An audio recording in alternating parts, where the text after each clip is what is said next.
아멘. 우리말에 가면증후군이란 말이 있습니다. 가면증후군이란 말이 있습니다. 언뜻 우리가 보면 가면을 쓰는 것 맞습니다. 자신 있는 곳, 가정, 학교, 회사, 기업에서 사기꾼이라는 느낌을 스스로 받고 사는 사람들, 바로 그 사람의 가면증후군을 가진 사람들입니다. 하지만 적지 않은 사람들이 소속감을 느끼지 못하거나 업무를 수행할 능력이 없다고 느끼는 자들이 많습니다. 스스로 사기꾼이라고 느낍니다. 속은 사기꾼인데 겉은 가면을 써서 양심적인 느낌을 받게 되고 괴로워하고 하루하루를 그러면서 살아가는 사람들이 가면증후군에 걸린 사람들입니다. 가면증후군이란 업무에서 달성한 성과와 관련해 자신을 계속 의심하는 것입니다. 업무를 수행할 자격이 없다고 생각하기 때문에 자신을 사기꾼처럼 느끼게 됩니다. 가면증후군을 겪으면 자신 일을 잘한다고 생각할수록 동료들을 속이고 있다는 느낌을 스스로 겪게 됩니다. 왜 이런 증상이 있을까요? 현재 이 자리에 온 것은 자신이 보유한 스킬이나 능력이 아니라 운이 좋았기 때문이라고 느낍니다. 만족스러운 업무를 수행하기 위해 자신은 완벽주의자가 되어야 한다고 생각도 합니다. 더 많은 업무를 수행하기 위해 자신의 웰빙을, 우리 요즘에 흔히 말하는 웰빙을 다 희생해 버립니다. 고독감을 느끼거나 자신의 진짜 모습을 아무도 알아채지 못하도록 스스로를 고립시켜 버립니다. 그래서 오픈하지 않습니다. 절대 자신을 오픈하지 않습니다. 그리고 과로하게 되고 번아웃하게 되고 정신건강이 극도로 낮아지게 됩니다. 항상 누군가가 자신이 보이는 것만큼 유능하지 않다라는 것을 간파하고 있는 것처럼 느끼게 돼요. 항상 불안하게 됩니다. 내 능력은 작은데 지금 내가 가면을 써서 크게 보이는데 혹시 저 사람은 내 진짜 능력이 작다는 거 알지는 않을까? 혹시 저 상사는, 혹시 내 동료는 내 능력이 작은데 그걸 알고 있지는 않을까? 그래서 불안하게 되는 것입니다. 한 세계적 여론조사기구인 아사나의 조사에 따르면 전 세계 지식근로자의 약 62%가 가면증후군에 걸렸거나 걸려본 적 경험이 있다고 합니다. 가면증후군에 걸리게 되면 항상 자기 회의를 느끼게 돼요. 자기를 의심하게 됩니다. 자신의 성공을 운과 같은 외부적인 요인 때문에 생각합니다. 나는 능력이 없는데 어떻게 하다 보니까 운이 좋았네, 시대가 맞았네. 자신이 항상 부족하다고 두려움을 느끼게 됩니다. 그리고 팀원들과 항상 단절시켜줘요. 왜? 가까울수록 자신의 약점과 자신의 무능력을 그들이 알게 될까 봐 스스로 단절하게 됩니다. 그리고 언제나 완벽주의자가 되려고 합니다. 자신의 성공을 무의식적으로 방해합니다. 난 성공하면 안 되는 사람이야. 나는 성공할 자격이 없는데 어떻게 하다 보니 성공하게 되었네? 그럼 내 것이 아니지. 그리고 자존감이 대단히 낮습니다. 작은 것에 상처를 받게 되고 작은 것에 두려워하게 되고 사람들이 눈만 딱 째려봐도 나 아니야? 근데 그 사람은 째려본 이유가 바로 천풍기 때문에 째려봤는데 나 때 째려보는 거 아니야? 항상 자신이 이렇게 생각을 하게 되는 것입니다. 실패에 대한 극도의 두려움을 가지고 있습니다. 자신감이 대단히 낮습니다. 다른 측면에서 한 연구기관에 의하면 공개된 곳에서 여성들의 남편을 우리 남편은 대단히 훌륭합니다 이렇게 말을 한다는 거예요. 그리고 익명으로 인터넷을 검색할 때는 남편이 여성을 때리는 이유는 뭘까요? 라고 묻는다는 것입니다. 그리고 남자들은 우리 아내는 대단히 내조를 잘하고 우리 가정의 행복을 만드는 사람입니다. 그렇게 해놓고 여성이 남성을 죽이는 방법 검사를 하는 거예요. 나를 죽이지는 않을까. 이런 검수량이 늘어난다고 합니다. 사람들은 누군가 인터뷰를 하거나 대화를 할 때 자기 자신에게도 진실을 말하지 않을 때가 많습니다. 그러나 보는 눈과 귀가 없다고 생각하면 입은 진실을 말하게 되어 있습니다. 우리가 쓰고 있는 가면과 실제 모습이 다르다는 사실이 드러날 때 우리가 경험하는 것은 바로 수치심이에요. 내가 이거밖에 되지 않는구나. 특별히 우리 문화권은 수치 문화권에 살고 있습니다. 동양 문화는 수치 문화이고 한국은 더 강하게 되는 것입니다. 대부분의 사람들은 남들이 생각하는 자신, 외적으로 보이는 모습과 다른 자신의 실제 모습을 생각하며 수치심을 느껴요. 간격이 클수록 부끄러움을 느끼게 됩니다. 이처럼 가면증후군이란 자신을 사기꾼이라고 생각하는 거예요. 영적 측면에서 가면증후군이 있습니다. 대부분의 사람들이 스스로를 예수님이 실제하신 종교 지도자와 또는 위선자 같은 사람으로 느낄 때가 있습니다. 내가 이렇게 신앙생활을 하지만 예수님의 책망받는 자가 내가 아닐까? 그러나 겉으로는 우리가 가면을 했어요. 신앙생활을 열심히 하는 것처럼, 기도생활을 잘하는 것처럼 겉은 이렇게 반질한데 속은 누가 나 알면 어떡하지? 예수님의 책망받는 그 사람이 내가 아닐까? 그러나 점점 어떻게 돼요? 자신감이 결여돼요. 사람들이 우리의 마음속과 생각을 들여다본다 생각해 보십시오. 내가 기도할 때 딴 생각을 많이 하거나 믿지 않는다는 것을 사람들이 안다면 나 자신이 정말 못난 사람이거나 사기꾼이라고 생각할 것입니다. 누구나 죄를 짓지만 남들이 짓는 죄는 내가 짓는 죄만큼 지독하지 않다라고 생각합니다. 그래서 진정한 용기가 뭐냐면 이 수치심을 뛰어넘는 것이 진정한 용기입니다. 수치심을 통과해야만 진정한 용기예요. 이 수치심을 뛰어넘어 통과하는 힘이 바로 주님이 허락하신 용기인 것입니다. 용기는 아무데나 힘쓰는 게 용기가 아닙니다. 이러한 수치심을 뛰어넘어, 이런 우리를 뛰어넘어 나아가는 것이 진정한 주님이 허락하신 우리에게 필요로 원하시는 바로 용기인 것입니다. 엘리야는 광야로 도망쳤거든요. 광야로 도망친 이유가 뭘까요? 아합과 이세벨 때문이었어요. 외부의 위협 때문에 그는 도망쳤습니다. 도망쳐서 하나님께 한 말이 뭐예요? 하나님 나 죽여주세요. 못 살겠습니다. 이세벨 때문에 못 살겠습니다.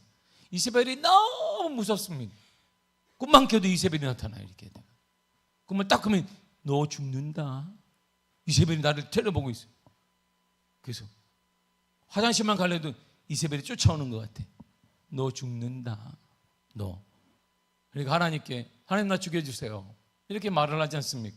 그러나 엘리야의 문제는 환경이 있지 않습니다. 엘리야의 진정한 문제는 그 자신에게 있는 것입니다. 열왕기상 19장 4절이 이렇게 말하고 있습니다. 시작.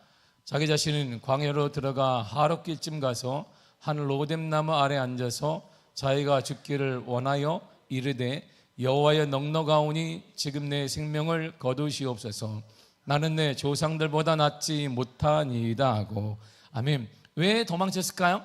왜 죽여달라고 했을까요? 본문을 자세히 보세요. 이유가 뭐예요? 여러분 이유가 뭐예요? 본문을 봐요. 이유가 뭐예요? 왜 내가 죽어야 된다는 거예요? 조상들보다 못하기 때문이에요. 조상들보다 내가 낫지 못하기 때문에 난 죽어야 합니다. 이런 말이에요. 그 자신이 보세요. 아합이라든가 이세벨 때문에 난 죽겠습니다. 하나님 못 살겠어요. 저 여자를 죽이든가 나를 죽여도 둘 중에 하나 해주세요. 그러면 되는 거예요. 하나님 이판사판인데 이세벨을 죽이든지 나를 죽이든지 선택하세요.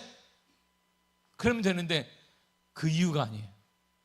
내가요 조상들보다 낫지 못합니다.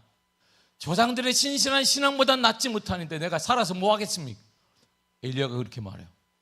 신실한 믿음의 사람, 능력의 사람, 하나님의 은혜 가운데 불을 내린 그 사람이 하나님 앞에 남들이 볼 때는 와 대단한 사람이, 용기 있는 사람이네, 힘 있는 사람이네, 능력의 사람이냐 하는데 그는 고백하기를 내가 조상들보다 선진들보다 신앙이 못 미칩니다.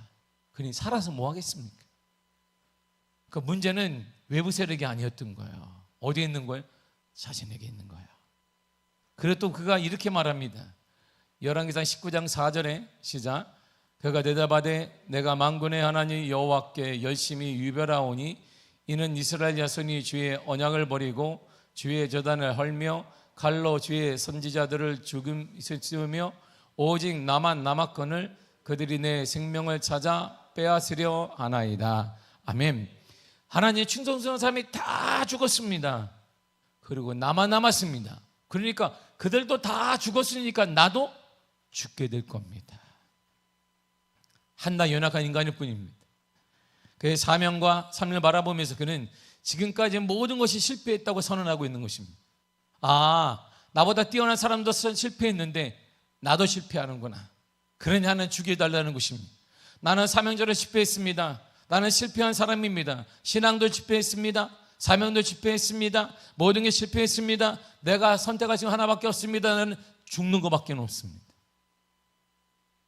이처럼 그는 스스로를 비난하고 비하하고 있습니다. 그래서 사단의 계략을 잘 우리가 유심히 봐야 돼요. 엘리야에게는 사단이 나오지 않습니다. 근데 그 밑을 계속 보면 사단이 어떻게 역사하는가를 정확히 우리에게 보여주고 있습니다. 사단의 힘은 어디에 있을까요? 사단의 특기는 우리가 캄캄한 밤을 걷는데 깜깜한데 어두운 곳에 사단이 몰래 숨어 있다가 나를 뜨박 쫓아오더니 헤이! 어머나 어머 우리 옛날에 전설의 고향 보죠. 전설의 볼 때는 화장실을 제가 못 갔어요. 제가 이태원에 사는데 이 화장실이 하지 않지만 삐 걸어서 한참 가야 돼. 그리고 제가 이때 그 화장실은 참 애꿎지 전구가 빨간색이야. 여러분 아시죠? 전구가 조그매. 그리고 크면 좋은데 알이 전기가 깬다고 조그맣습니다. 빨간색이야 또 이게. 근데 내가 좀 전에 전설의 공간을 봐고 왔어요. 이렇게 아버지 여기 앉아가지고 어머 아빠를 꼭 안고 어머 근데 갑자기 꼭 그거 보면 배가 아파요. 신기하게. 그러면 절대 가면 안 되지. 왜? 그거 보고 가면 귀신이 나 똥뚜껑으로 잡아가요. 그런 얘기가 우리의 시대는 허다했어요. 똥뚜껑에 빠져 죽었다. 귀신이 잡아갔다는 거예요. 혼자 절대 안 가고 있어요. 믿음의 아버지의 손을 잡고 여호수아 보면 이게 푸세식이니까 냄새가 또 알더니 많이 납니다. 그래서 제가 이렇게 아버지한테 아빠 여기 있어야 되니까 있다 하니까 아빠 있어. 그러니까 앞에까지 아빠도 못 해먹었지 시장에 똥 냄새 맡으면서 앞에 서 있어. 내가 대답해야 돼. 아빠 여기 있다. 여기 있다. 근데 이게 똥을 넣을 때 빨리 넣어야 돼요. 안 그러면 귀신이 확 잡아간단 말이야. 나를 푹 빠뜨린단 말이야. 그러면 독이 올라서 죽을지도 모르기 때문에 얼마나 무서운지 몰라. 뭐 귀신이 얼마나 무서운 이게 전설에 그만 보면 이렇게 모든 사람들 피를 흘리는 것 같고 머리가 긴 여자만 가면 어머 하얀 옷 입은 여자면 어머 하얀 옷 입고 머리가 긴 아픈 분명히 피를 흘릴 것이야. 케찹이 묻은 거겠지. 사단이 그럴까요? 어두운 거리를 걸어가는데 우리 멀리 지어서 사단은 갑자기 인간에 대해 나와서 놀라게 하는 그런 존재가 아닙니다. 사단은 투사가 아니에요. 투사는 전면에서 막 싸우는 거예요. 사단은 투사가 아닙니다. 사단은 게릴라 전술을 피는 테러리스트예요. 어디에서 공격할지 몰라. 어디에서 폭탄이 터질지 몰라요. 좀만 방치하면 폭탄이 터집니다. 테러리스트니까. 그의 전술은 비난을 통해 협박을 하는 것입니다. 그런데 그 비난은 거짓에 근거한 것이 아니에요. 사실에 근거한 거예요. 죄를 딱 짓게 되면 죄 안 진 사람에게 사단은 비난하지 않습니다. 죄를 진 사람에게 네가 그 정도야. 네가 신앙인이라고? 네가 기도 열심히 한다고? 네 모습을 봐봐. 너가 그 정도밖에 안 되는 거야. 헌신? 이야, 다 팔아먹었다. 헌신하면 다 죽으면 너야. 기도한 사람이 전 세계 다 죽고 난 다음에 네가 순서가 오는 거야. 근데 맞아, 내가 기도 안 하는데? 사실에 근거한 비난을 통해 협박을 해요. 계시록 12장 10절에 이렇게 말해주고 있습니다. 시작. 내가 또 들으니 하늘에 큰 음성이 있어 이르되 이제 우리 하나님의 구원과 능력과 나라와 또 그의 그리스도의 권세가 나타났으니 우리 형제들을 참소하던 자 곧 우리 하나님 앞에서 밤낮 참소하던 자가 쫓겨났고. 아멘. 반복되게 참소하는 걸 바로 비난하는 거예요. 참소하고 비난이 가장 효과적일 때는 비난의 내용이 거짓에 근거할 때가 아니에요. 바로 사실에 근거할 때. 우리를 딱 보면 그래 기도하지 않는데 그래 난 죄 졌는데 하나님의 말씀대로 살지 못했더니 그때 사단이 비난하는 것이 네가 그 정도야. 엘리야야 네가 뭐 불을 내렸어? 선진들은 너처럼 살지 않았다.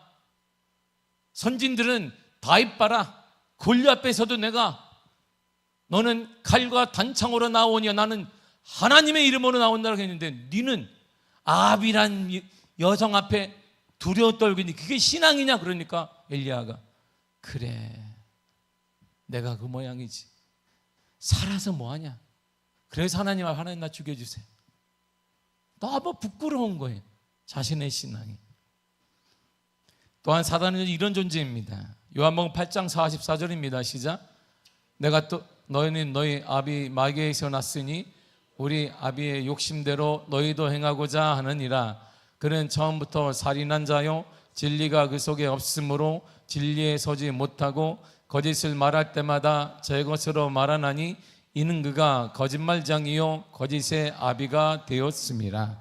아멘. 사단은 우리가 죄를 짓기 전까지는 죄의 결과에 대해서 거짓말을 계속 합니다. 자, 하와이 이거 먹어, 하나님같이 된다? 이야, 너 먹으면 하나님과 레벨이 같아져.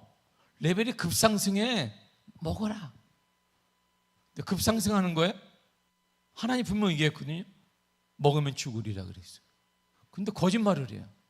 그거 딱 먹으니까 봐라, 네가 그 모양인 거야. 이야, 봐라, 하나님 먹지 말라고 그랬다며. 하나님 얘 봐요, 먹는 거 봐봐. 하나님, 하와가 이 정도 수준입니다. 아담이 이 정도면 하나님이 만든 창조물이 뭘 기대하십니까? 사실에 근거해서 그가 비난하며 협박을 하는 것입니다. 요즘 사람들은 좀처럼 사단이나 어두운 영의 역사에 대해서 생각 자체를 하지 않습니다. 사단이나 영적 존재에 대한 소리는 낡은 미신 취급을 받습니다. 그러나 사람들이, 여러분이 사단이 존재하지 않는다고 생각하든지 말든지 상관없이 사단은 비난함이 조금이라도 약해지는 법이 없습니다. 여전히 지금도 사단은 우리를 비난하고 있습니다. 끊임없이 비난하는데 사실에 근거해서 비난하는 거예요. 우리의 모습을 딱 보면 봐라, 하나님이 사랑하라고, 서로 사랑하라고 했는데 사랑하니? 미워하잖아. 부모님 공경하니? 그렇지 않잖아. 거기에서 계속 비난하면 협박하는 거야. 그러니 네가 안 되는 거야. 그러니 네가 뭐 되겠니 일이? 그러니 하나님 말씀대로 살지 않지? 그래 네가 되겠니? 이렇게 비난을 하고 있는 것입니다. 그러므로 우리가 그리스도를 떠나면 두려움의 노예로 평생 비난받으며 살 수밖에 없어요. 우리의 참다운 능력은 그리스도와 함께하는 것이고 그럼에도 불구하고 그리스도와 동행하는 것입니다. 로마서 8장 15절 이렇게 말합니다. 시작. 너희는 다시 무서워하는 종의 영을 받지 아니하고 양자의 영을 받았으므로 우리가 아빠 아버지라고 부르짖느니라. 아멘. 무서워하는 종, 예수님을 떠나면 무서움의 종, 두려움의 종이 된다는 것입니다. 반대로 예수님과 함께하면 두려움은 떠나고 무서움은 떠나가게 되더라, 이런 말이죠. 그래서 성경은 예수님에서 이렇게 말합니다. 오늘 본문이 그 내용이에요. 14절과 15절입니다. 시작.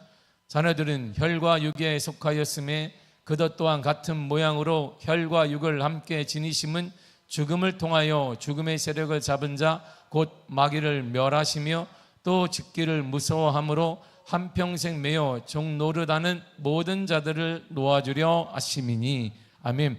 예수님은 죽음의 세력인 사단 마귀를 멸하신다는 거야. 그리고 예수님은 두려움의 노예가 된 모든 인생들을 해방시켜 주신다는 것입니다. 그러면 예수님과 가까이 하는 것이 능력이 되는 거야. 엘리야는 광야에서 무기력증에 빠졌습니다. 엘리야는 자신의 삶의 실패를 규정했습니다. 그래서 이렇게 실패를 질질 끌고, 예전에 사람들이 내가 생각하는 게 있는데 내가 한 여성이 무서워서 도망다니는 걸 그들이 하면 얼마나 창피하겠어요? 얼마나 수치감을 느끼겠어요? 그럴 바엔 하나님 죽여달라고 얘기한 거예요. 이렇게 불명예 속에 살 바엔 하나님 나를 좀 죽여달라고 하나님께 기도했던 것입니다. 애원했던 거예요. 바로 그것이 심판 아니겠어요? 하나님의 심판이 두려운 것이, 또한 사람의 심판도 두려운 것이에요. 근데 그때 심판을 정면으로 그가 맞이하는 일이 생겨요. 어떻게? 하나님의 엘리야를 탁 찾아오셨어요. 사자와서 하나님의 엘리야에게 이렇게 말씀하시죠. 야, 네 뭐하냐? 이세벨 이렇게 무섭냐? 아합이 이렇게 무섭니? 그렇게 말씀하지 않으시고 이렇게 말씀하시는 거예요. 열왕기서 19장 9절입니다. 시작. 엘리야가 그곳 굴에 들어가 거기서 머물더니 여호와의 말씀이 그에게 임하여 이르시되 엘리야야 내가 어찌하여 여기 있느냐. 아멘. 엘리야야 내가 왜 어째 여기 있니? 너 자리 여기 아니다. 이렇게. 너 이세벨에게 왜 도망가니? 무섭니? 야 그게 무서워? 아이고 뭐 불을 아이고 네가 그랬지 않니? 근데 지금 뭐 우리 권사님들 제가 왕년에 말이면 야 불을 받고 나는 본 적이 없는데 그 왕년에 나는 없어가지고 여기서 벼하게 왕년에 없었어 내가. 그런데 불을 받고 뭐 우리가 늘 말하면 내가 1m를 기도할 때 뛰어가면서 막 이렇게 불을 불이 나가고 뭐 불이 나가나 다 태워지고 그랬다. 내가 본 적이 없어가지고 죄송한데 내가 본 적이 없어. 하나님이 무섭니? 이렇게 말씀하지 않으셨어요. 네가 그 모양이냐? 인생아 이렇게 말씀하지 않으셨어요. 엘리야야 너 왜 여기 있니? 이렇게 하는 거야. 엘리야 왜 너 여기 있니? 너 자리 여기 아니야. 이 말씀이에요. 책망한 게 아니에요. 엘리야야 너 자리는 여기가 아니야. 너가 있을 곳이 여기가 아니야. 우리에게 용기를 갖게 하는 최대의 걸림돌은 바로 이 수치심이에요. 과거에 이랬는데 하나님이 나를 지금 보면 사람들이 나를 보면 얼마나 창피하겠어요. 그럴 바엔 내가 죽어야지. 바로 심판을 받은 거 아니겠어요 이게? 그러나 수치심에서 빠져나오는 길은 이 심판을 피해가는 것이 아니라 심판에 항복하는 게 아니라 통과해 버리는 것입니다. 수치의 순간에 하나님을 만나 엘리야는 출발점으로 돌아갔습니다. 그는 아합의 가문에 하나님을 선언할 때 이렇게 말했어요. 잘 들어보세요. 열왕기상 17장 1절입니다. 시작. 길르앗에 우고하는 자 중에 디셉 사람 엘리야가 아합에게 말하되 내가 섬기는 이스라엘의 하나님 여호와께서 살아계심을 두고 맹세하노니 내 말이 없으면 수년 동안 비도 이슬도 있지 아니하리라 하니라. 아멘. 자 보세요. 여기서 핵심 문구를 딱 찾아보시면 가장 중요한 단어가 뭘까요? 퀴즈를 내면 안 되는데 설교 때는 원래 한 번만 내고 마지막으로 낼 거예요. 가장 중요한 단어가 뭘까요? 단어가 너무나 많아요. 뭐 그럴 수도 있는데 가장 중요한 단어가 뭘까요? 보세요. 비도 오고 뭐 멈추기도 하고 막 이렇게 얘기해서 이야 내가 살아계심도 맹세하는데 내 말에 수년 동안 비가 이슬도 있지 않을 것입니다. 뭐 대단하죠. 가장 중요한 단어가 뭘까요? 그래요. 다 아는데 내가 얘기해 줄게요. 내가 섬기는 하나님 이런 거야. 이 말이 뭐냐면 이런 능력은 내 권위나 신뢰나 명성이나 능력으로 하는 게 아니고 아합 앞에 그 능력을 가지고 내가 나간 게 아닙니다. 오직 하나 내가 섬기는 하나님의 이름으로 아합 앞에 섰습니다. 이처럼 그는 하나님 앞에 선 사람이에요. 여기서 근데 서다라는 표현의 뜻은 지금 우리가 누구 앞에 섰다 이 말은 강력한 표현입니다. 자신감의 표현이에요. 내가 사장 앞에 섰잖아. 내가 권력자 앞에 딱 섰잖아. 이야 대단하다 너. 그런데 이런 사람이야. 이런 표현이 아닙니다. 하나님 앞에 선다는 말은 심판의 날과 관련이 있어요. 이것은 어떤 뜻이냐면 조사관 앞에 서서 조사를 받는 거예요. 하나님 앞에 서서 다 조사를 받는 거예요. 뭐 했지? 뭘 심었지? 행한 대로 다 조사를 받는다는 뜻입니다. 그래서 시편 기자가 그래서 이 말을 하게 된 거예요. 시편 24편 3절입니다. 시작. 여호와의 산에 오를 자가 누구며 주의 거룩한 곳에 설 자가 누구인가? 하나님 설 자가 아무도 없습니다. 하나님의 거룩한 곳에 설 자가 아무도 없습니다. 시편 130편 3절에 이렇게 말합니다. 시작. 여호와여 주께서 죄악을 지켜보셨는데 주여 누가 서리이까? 하나님 당신이 보고 있고 조사하고 있는데 누가 과연 설 수 있겠습니까? 우리는 자격이 아무도 없습니다. 그래서 말라기 선지자는 이렇게 예언했습니다. 말라기 3장 2절입니다. 시작. 그가 임하시는 날을 누가 능히 당하며 그가 나타나는 때에 누가 능히 서리요. 그는 금을 연단하는 자의 불과 표백하는 자의 잿물과 같을 것이라. 아멘. 그리고 그 다음에 그가 임하시는 날을 누가 능히 당하며 그가 나타날 때에 누가 능히 서리요. 이렇게 얘기해요. 누가 능히 쓸 사람이 아무도 없습니다. 이렇게 말합니다. 그러니까 엘리야가 최고의 아합을 담대하게 얘기했지. 그때가 언제냐면 엘리야는 왕이 아니라 아합이 아니라 하나님을 내가 섬기는 분이라고 말할 때였어요. 그는 자신이 궁극적으로 아합 왕이 아니라 하나님 앞에 서 있다라고 고백했습니다. 아합 앞에 서 있는데 그는 나는 지금 당신 앞에 서 있는 것이 아니라 하나님 앞에 서 있는 사람입니다. 이때가 엘리야의 최고의 능력이 나타날 때였습니다. 이 확신으로 바울 또한 용기를 가질 수 있다라고 고백하고 있습니다. 고린도서 5장 10절을 보세요. 시작. 이는 우리가 다 반드시 그리스도의 심판대 앞에 나타나게 되어 각각 선악간에 그 몸으로 행한 것을 따라 받으려 함이라. 아멘. 다른 성경에는 심판대 앞에 서게 되어 이렇게 말했어요. 심판대 앞에 서게 되는 것입니다. 사랑해서 우리 현실을 보세요. 여전히 사단은 우리를 비난하고 있습니다. 근데 그 비난이 거짓이 아니에요. 사실의 근거에서 우리를 비난하고 있어요. 우리의 모습을 말하며 가정을 말하며 삶을 말아보면 그러니까 안 되는 거야. 맞네? 그렇지. 내 모습이 이 정도, 내 삶이 이 정도밖에 안 되니까. 그래서 우리는 가면 증후군에 휘달립니다. 괴로워합니다. 두려워합니다. 수치스러워합니다. 자신을 부끄러워합니다. 자신을 미워하게 됩니다. 혹시 같은 성도가 알지 않을까? 내 이 모습을 알지 않을까? 내가 직분자이고 내가 어떤 직분을 받고 있는데 혹시 내가 그 사람이 나 알지 않을까? 내 이 가정의 모습과 삶의 모습을 면밀히 알지는 않을까? 그 사람 권사인데 장로인데 집사님 그런 말도 하지 않을까? 우리에게 위해서 가면을 다 쓰게 되는 것입니다. 그러나 잊지 마십시오. 여전히 하나님 앞에 서 있는 사람들입니다. 그리고 예수님이 그 사단을 멸하시기 위해 오셨습니다. 예수님은 저와 여러분을 해방시켜 주실 것입니다. 이제 용기를 가지시기를 바랍니다. 우리는 하나님의 은혜와 하나님의 사랑으로 수치스러운 생활 속에서 영적 생활 속에서 반드시 다시 시작할 수 있습니다. 하나님 우리에게 시작점을 다시 허락하시는 것이 주님이 이렇게 말합니다. 너 여기 왜 있느냐? 엘리야야 내가 왜 여기 있느냐? 너 자리 거기 아니야. 사랑하는 성도 우리가 그 자리가 우리가 아니에요. 여러분의 자리가 그 자리가 우리가 아닙니다. 비난받고 지치고 힘들고 괴로워하는 자리가 우리가 자리가 아니고 그것을 다 멸하시고 해방시켜주기 위해 예수님이 이 땅에 오신 것입니다. 비록 우리가 연약할지라도 주님은 우리 같은 사람을 이 땅에 오셔서 죽으셨습니다.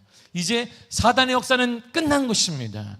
더 이상 염려하고 더 이상 주저하지 말고 다시 일어나야 되는 것입니다. 다시 시작해야 되는 것입니다. 어떻게 해요? 여러분은 하나님 앞에 서 있는 거예요. 물질이 아니라 어떤 권력자가 그 누구가 아니라 우리는 하나님 앞에 서 있는 사람이고 하나님이 역사하여 주실 것이며 하나님이 인도하여 주실 것입니다. 우리 인도자는 누구예요? 하나님이신 것. 그가 아니고 시대가 아니고 물질이 누구다? 하나님이 인도하여 주실 것입니다. 이것이 믿음의 사람이에요. 이 믿음이 회복되어지기를 바랍니다. 주님이 그 기회를 지금 우리들에게 주시는 것이고 그 기회를 바로 성경은 복음이라고 말하는 거예요. 굿뉴스라고 말합니다. 이 굿뉴스를 믿음으로 받아들이고 다시 회복하시기를 바랍니다.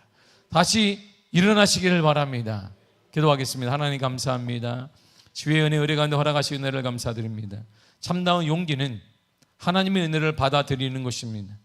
그리스도의 오심을 확신하며 우리의 연약함, 우리의 수치스러움을 방관하지 아니하며 다시 일어나고 서고 하나님 품으로 나아가는 것입니다. 주님, 우리는 하나님 앞에 서 있는 사람들입니다. 믿음으로 살게 하여 주옵소서. 그 믿음으로 살게 하는 모든 은혜를 허락하여 주옵소서. 예수님의 이름으로 기도했습니다. 아멘. 찬양하겠습니다. 찬송가 259장입니다.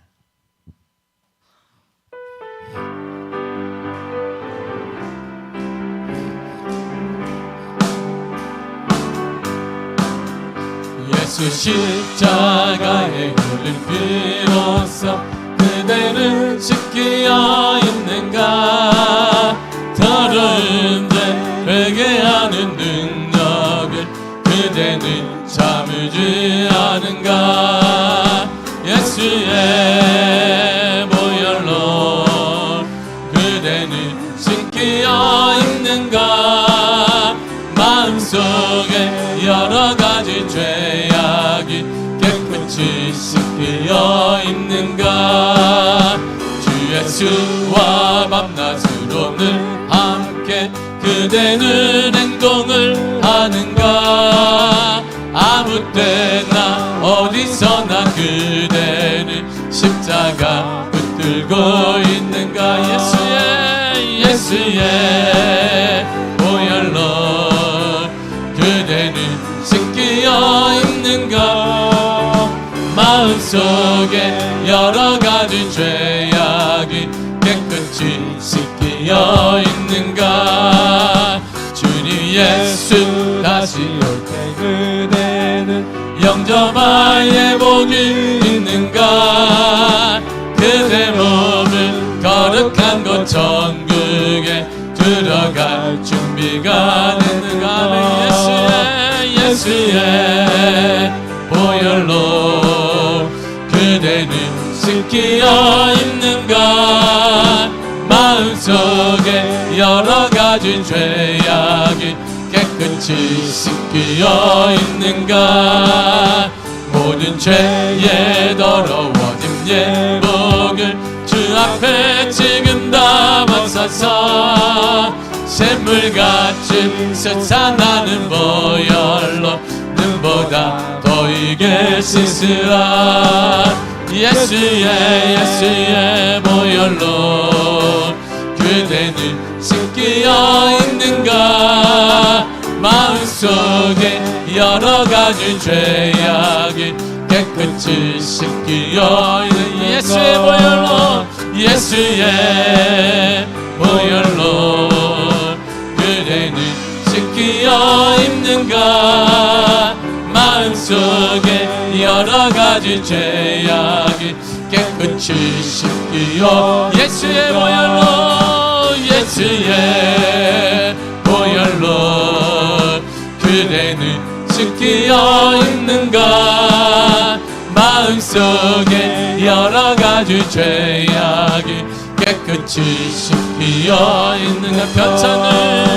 편찮는 주님의 사랑과 거룩한 보혈의 공로를 우리 다 찬양을 합시다. 주님을 만나볼 때까지 예수는 우리를 깨끗게 하시는 예수는 그의 피 우리를 눈보다 더 이게 하셨네. 예수는 우리를 깨끗게 하시는 예수는 그의 피 우리를 눈보다 더 있게 하셔. 예수는 우리를 깨끗게 하시는 예수는 그의 피 우리를 눈보다 더 있게 하시. 예수는 우리를 깨끗게 하시는 예수는 그의 피 우리를 눈보다 더 있게 하셔. 예수는 우리를 깨끗게 하시는 예수는 그의 피 우리를 눈보다 더 있게 하시. 예수는 우리를 깨끗게 하시는 예수는 그의 피 우리를 눈보다 더 있게 하셨네. 이 시간에 주여 삼창하고 통성으로 기도하겠습니다. 주여 주여 주여. 하나님 아버지 은혜를 감사드립니다. 주의 은혜 가운데 나가사 우리 가운데 거룩한 용기와 은혜와 참으로 감사드립니다. 하나님 아버지 연약하며 우리 연약합니다. 우리는 부족합니다. 우리는 또 너무나 연약하여서 쓰러지고 또 쓰러지게 됩니다. 아버지 하나님의 엘리야의 불을 내리게 또 아버지 엘리야는 자단의 불을 내리며 아버지 하나님 아벨 선지자 이세벨의 선지자 바알의 선지자 450명을 아버지 하나님 잡혀있던 그 엘리야는 작은 저희 이세벨이 두려워 그런 광야로 도망가게 되었고 도망한 주님의 은혜를 생각할 때 예전에 뜨거웠던 자신의 모습을 바라보며 그러나 지금의 자신의 모습이 너무나 스트레스러워 하나님께 죽여달라고 고백하는 그의 모습을 보게 됩니다. 아버지 여전히 사단 우리의 연약함을 비난하게 되고 비난 협박하고 있습니다. 우리는 연약한 존재들인데 우리는 부족한데 우리의 부족함을 지금도 여전히 꼬집고 비난하며 협박하여서 우리를 나락을 떨어뜨리는 작전을 사단이 펼치고 있사오니 하나님이 역사해 주사 하나님 아버지 인도해 주사 주인의 가운데 나가시며 아버지 역사로 인도해 주사 거룩한 성령의 은혜로 거룩한 성령의 은혜 가운데 하나님 아버지의 임하사 아버지 역사하실 은혜로 찬양을 감사드립니다. 성령으로 임하여 주사 성령의 역사해 주사 주의 능력으로 인도하실 은혜로 아버지 주여 감사드립니다. 오직 은혜로 붙잡아 주시며 주인의 가운데 주 아버지 은혜 가운데 하나님 아버지 은혜 가운데 아버지 역사 가운데 아버지 은혜 가운데 들어가사 성령이여 성령의 은혜로 성령이여 성령의 은혜 가운데 주의 은혜 가운데 들어가사 능력의 발로 붙잡아 주사 거룩한 은혜 발로 붙잡아 주사 오직 은혜 역사 오직 인성의 은혜 가운데 주의 능력의 발로 붙잡아 주사 예수님이 이 땅에 오신 것을 사단의 아버지 마귀의 세력을 멸하시며 우리의 아버지 두려움의 세력 가운데 수치심의 세력 가운데 해방시켜 여기 이 땅에 오신 분이십니다. 그리스도를 통해 여기서 우리가 아버지 죄악에 빠지지 아니하며 수치에 빠지지 아니하고 광야로 달려가 엘리야처럼 하나님 아버지 수심 때문에 죽음을 구하지 않는 그런 믿음을 허락하시사 아버지 여전히 우리가 신원할 수 있습니다. 엘리야가 하나님 앞에 섰던 것처럼 아방이 아니라 하나님 앞에 서서 내가 말하지 아니하고는 내가 말하지 아니하면 이 땅에 비가 오지 아니하고 선포했던 것처럼 아버지 하나님께서 그런 담대함이 그는 아방에 앞에서으나 하나님의 서 있다라고 고백했습니다. 아니 우리도 이 땅을 살아가는 어제면 제 앞에 함께 서 있으나 우리는 하나님의 서 있는 존재인들입니다. 하나님의 서 있는 존재들입니다. 주의 은혜를 도와사 아버지 역사를 허락하여 주사 능력의 발로 붙잡아 주사 오직 은혜 가운데 아버지 역사 가운데 하나님 아버지 임하사 능력의 발로 붙잡아 주시고 거룩한 주의 은혜를 거룩한 역사를 허락하실 은혜를 아버지 주여 감사드립니다. 오직 은혜로 오직 주의 은혜 가운데 주 아버지 은혜가 날아가 주시기를 주님 간절히 원하오니 예수의 보혈의 능력만이 가능합니다. 다시 우리도 엘리야처럼 아버지 믿음으로 돌아가게 하사 다시 하나님의 서있는 그 모습으로 돌아가게 하여 주옵소서. 주님 보았습니다. 늦지 않았습니다. 지금이 하나님 앞에 돌아가 우리의 원래 신의 박대입니다. 수치는 아버지의 용기가 필요한데 그 용기는 다시 하나님의 믿음을 가지고 하나님 앞에 서는 것입니다. 예수 앞에 서는 것입니다. 예수 앞에 서 나갈 수 있는 거룩한 은혜와 거룩한 용기를 허락하시며 은혜를 허락하여 주옵소서. 주의 능력으로 인도하시네 오 하나님 아버지 주여 감사드립니다. 주의 발로 붙잡아 주사 성령의 은혜로 허락하시며 우리 모든 성도들에게 하나님의 이루어하심과 하나님의 역사하심과 주의 충만함을 도와주시며 주의 거룩함을 도와주시며 아버지 역사를 도와주사 아버지 은혜를 도와주사 아버지 하나님의 역사와 하나님의 은총의 은혜를 아버지 거룩함을 도와주시기를 주님 간절히 원합니다. 성령의 붙잡아 주사 성령의 은혜 가운데 하나님 아버지 은혜 가운데 주 아버지 은혜 가운데 오직 은혜 가운데 오직 역사 가운데 임하사 능력의 발로 붙잡아주실 은혜를 한번에 찬양합니다. 우리는 연약한데 강한 손을 붙잡아 주옵소서. 더 이상 이 시간 때문에 아버지의 가면을 쓰며 우리가 살아가는 것 때문에 괴로워하며 좌절하며 낭망하지 아니하도록 아버지 우리에게 용기를 허락하시고 참다운 용기를 힘을 것이 하는 것이 아닙니다. 참다운 용기를 우리의 잘못과 우리의 연약함이 있음에도 불구하고 하나님의 도움을 구하여서 다시 옛 모습으로 주님이 원하시는 모습으로 돌아가는 것입니다. 아버지의 순전한 신앙으로 돌아가는 것입니다. 아버지 돌아가게 하여 주옵소서. 우리 하나님의 서 있는 존재 거람되의 신앙으로 하나님의 서 있는 사람의 모습으로 돌아가게 하여 주사 하나님의 서게 하여 주옵소서. 하나님의 선 사람들 하나님의 서 있는 사람이 많은 그리스도인인데 이제 하나님의 쓰게 하시며 하나님의 서서 아버지 담대히 살아갈 수 있는 은혜로 하시길 원합니다. 내가 하나님의 설 때 사단을 떠나가며 어둠의 영 따라 불신을 떠나게 될 것입니다. 주님 우리 가운데 허락하사 우리 가운데 은혜 허락하시며 역사 허락하시며 충만함 허락하여 주옵소서.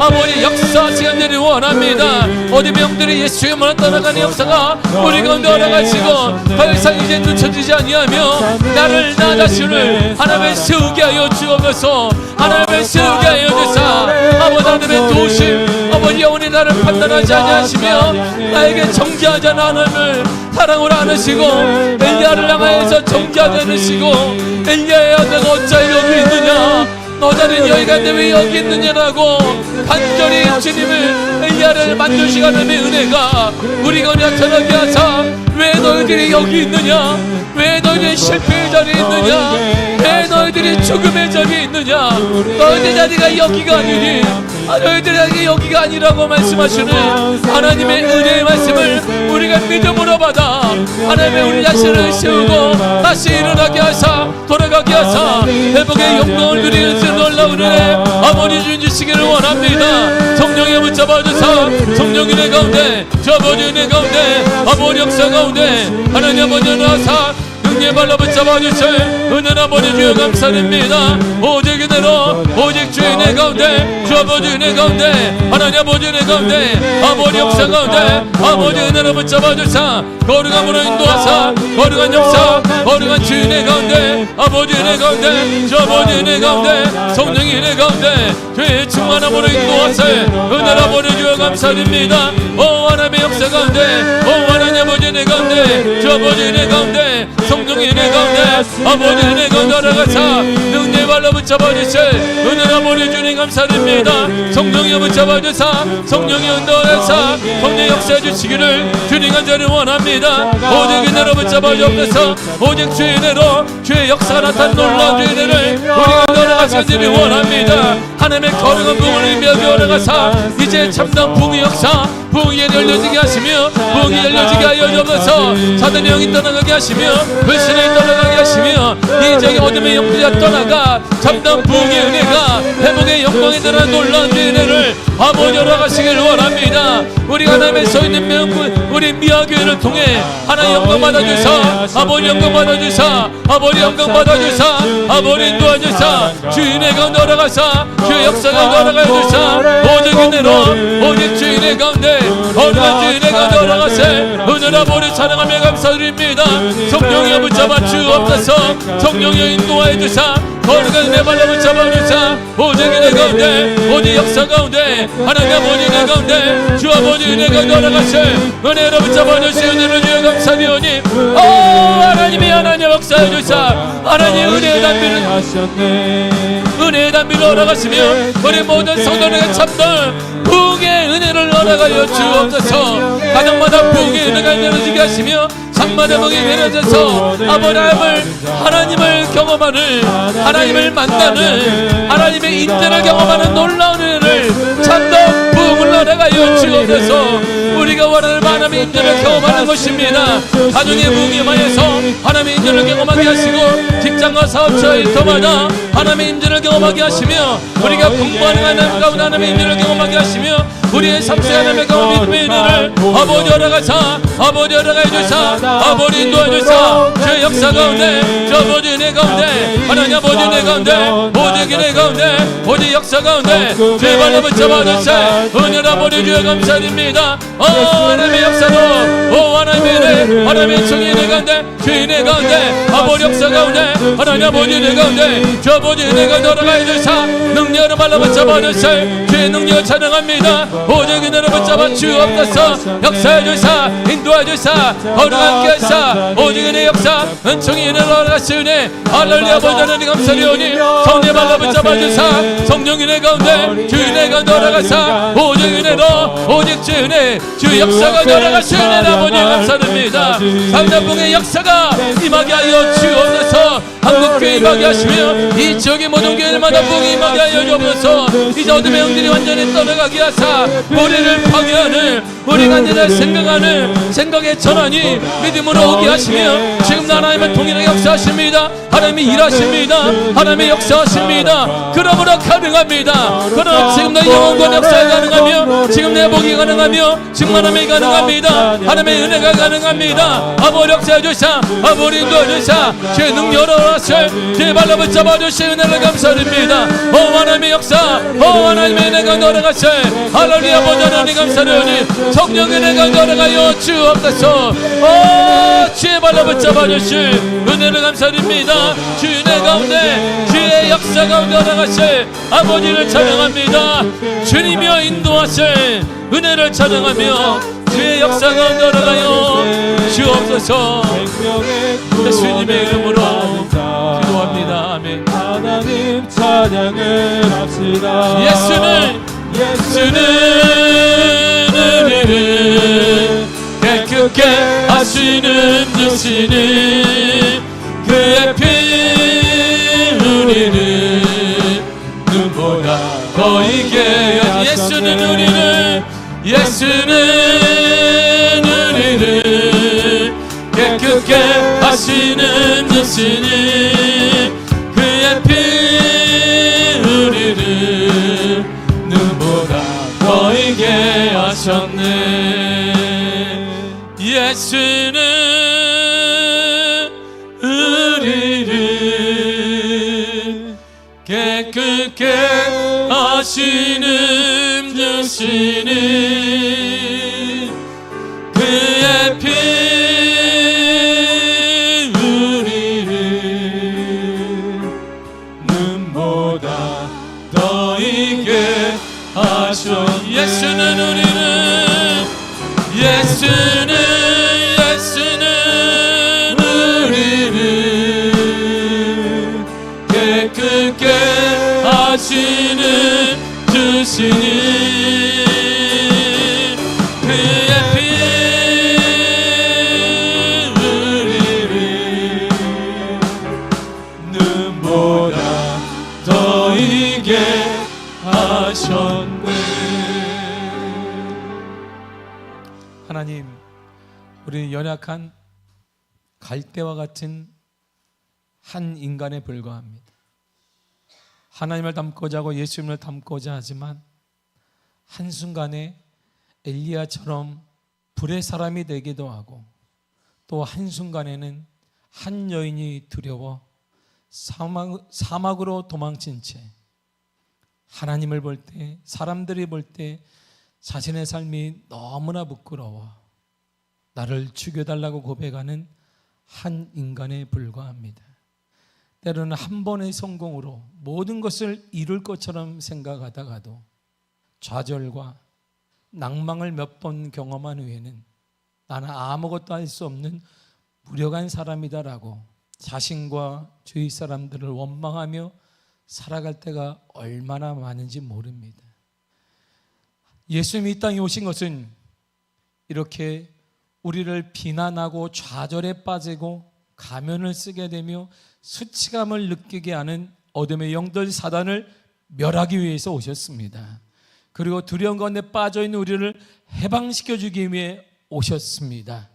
하나님은 우리들을 책망하지 않으시고 죽게 해달라는 엘리야를 바라보며 하나님께서는 엘리야야 어찌하여 내가 여기 있느냐, 너 자리는 여기가 아닌데 왜 죽음의 자리에 와 있느냐, 그를 위로하시며 다시 사명을, 다시 회복을 그에게 허락하셨고, 너무나 사랑했던 엘리야를 하나님은 걷어가셨습니다.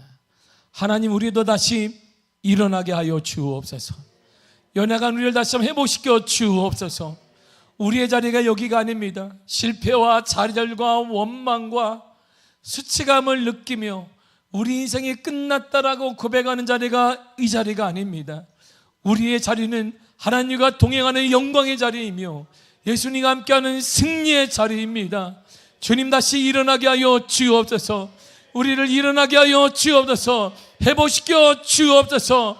가정마다 믿음으로 일어나게 하시며 우리의 삶이 일어나게 하시며 영이 회복되게 하여 주옵소서. 참다운 영적 승리자가 되게 하여 주옵소서. 어디 명이 예수의 이름으로 떠나갈지어다. 어디 명은 예수의 이름으로 떠나갈지어다. 불신앙은 예수의 이름으로 떠나갈지어다. 떠나갈지어다. 떠나갈지어다. 떠나갈지어다. 내가 예수의 이름으로 질병의 영은 떠나갈지어다. 가난의 영은 떠나갈지어다. 주님, 미아교회 거룩한 부흥을 허락하여 주옵소서. 가정마다 부흥 역사를 허락하여 주옵소서. 우리가 원합니다. 부흥을 허락하여 주옵소서. 우리가 원하는 부흥, 하나님의 임재를 경험하는 것입니다. 가정을 통해 임재를 경험하게 하시며 교회를 통해 임재를 경험하게 하시며 이 지역교회를 통해 하나님의 임재를 경험하게 하시고 한국교회의 부흥을 허락하여 주옵소서. 예수의 이름으로 일어날지어다. 부흥될지어다. 부흥될지어다. 일어날지어다. 우리 가운데 함께 하시며 그의 거룩한 은혜를 허락하심을 감사하며 예수님의 이름으로 기도했습니다. 아멘. 하늘에 계신 우리 아버지여, 이름이 거룩히 여김을 받으시오며 나라의 마옵시며 뜻이 하늘에서 이루어진 것 같이 땅에서도 이루어지리이다. 오늘날 우리에게 일용할 양식을 주옵시고 우리가 우리에게 죄 지은 자를 사하여 준 것 같이 우리 죄를 사하여 주옵시고 우리를 시험에 들게 하지 마옵시고 다만 악에서 구하옵소서. 나라와 권세와 영광이 아버지께 영원히 있사옵나이다. 아멘.